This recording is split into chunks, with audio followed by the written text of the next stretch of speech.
Hi అండి, అందరూ ఎలా ఉన్నారు? బాగున్నారా? నేను కూడా బాగున్నాను. ఈరోజు నేనైతే తవా చికెన్ చేస్తున్నాను. తక్కువ మసాలాలతో ఎక్కువ రుచిగా ఉంటుంది. ఇది చాలా సింపుల్గా, తొందరగా, ఈజీగా ఎవరైనా చేసేయగలరు. ఇలా అయితే ముందుగా దీనికోసం నేనైతే 1/2 kg చికెన్ తీసుకున్నాను. ఇలా చిన్న చిన్న ముక్కలుగా కట్ చేసేసి కొద్దిగా ఉప్పు, నిమ్మరసం వేసి క్లీన్ చేసుకొని పక్కన పెట్టేసుకుంటున్నాను. ఇప్పుడు ఇందులో కొద్దిగా ఉప్పు, పసుపు, కారం వేసి బాగా కలిపి మూత పెట్టి పక్కన పెట్టేసుకుంటున్నాను.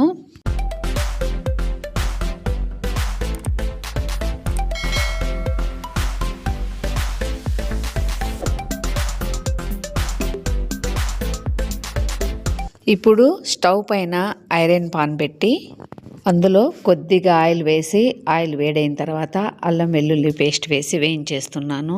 అల్లం వెల్లుల్లి పేస్ట్ కూడా వేగిపోయేసింది.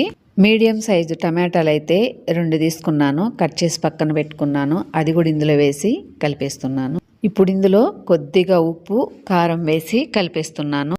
ఉప్పు కారం చూసి వేసుకోండి. ఆల్రెడీ చికెన్లో మనము ఉప్పు కారం వేసి పట్టించేస్తున్నాము. ఇప్పుడు ఇందులో కొద్దిగా ధనియాల పొడి, చికెన్ మసాలా వేసి కలిపేస్తున్నాను.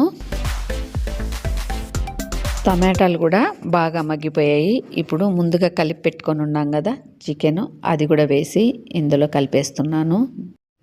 ఈ ఎండాకాలంలో ఆ మసాలాలు ఈ మసాలాలు వేసి కడుపు పాడు చేసుకోవడం ఎందుకు, అందుకే ఇలా సింపుల్గా ఒకసారి తయారు చేసి చూడండి. టేస్ట్ అయితే చాలా బాగుంది.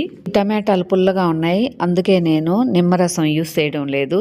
ఇలా బాగా కలిపేసిన తర్వాత మూత పెట్టి సన్న మంట మీద అయితే వేయించేస్తున్నాను. దీనికి వాటర్ యూస్ చేయాల్సిన అవసరం లేదు, చికెన్లో ఉండే నీళ్ళే సరిపోతుంది. గుమగుమలాడుతూ వాసన అయితే అద్దిరిపోయింది.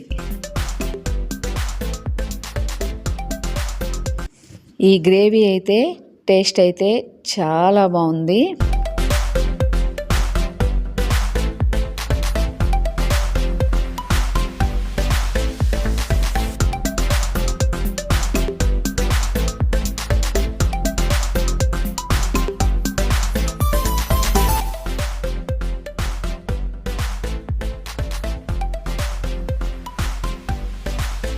చికెన్ అయితే రెడీ అయిపోయింది.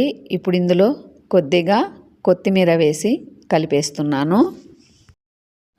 ఇదైతే చపాతీ, రోటీ, రైసు, ఇడ్లీ, దోశ దేంట్లోకైనా చాలా బాగుంటుంది. చూస్తుంటేనే నోట్లో నీళ్ళు ఊరిపోతున్నాయి కదా, చాలా బాగుంది టేస్ట్ అయితే ఇంకేంటి ఆలస్యం, మీరు కూడా ఒకసారి ఇలా తయారు చేసుకొని మీకు ఎలా వచ్చిందో కామెంట్ బాక్స్లో తెలియజేయండి.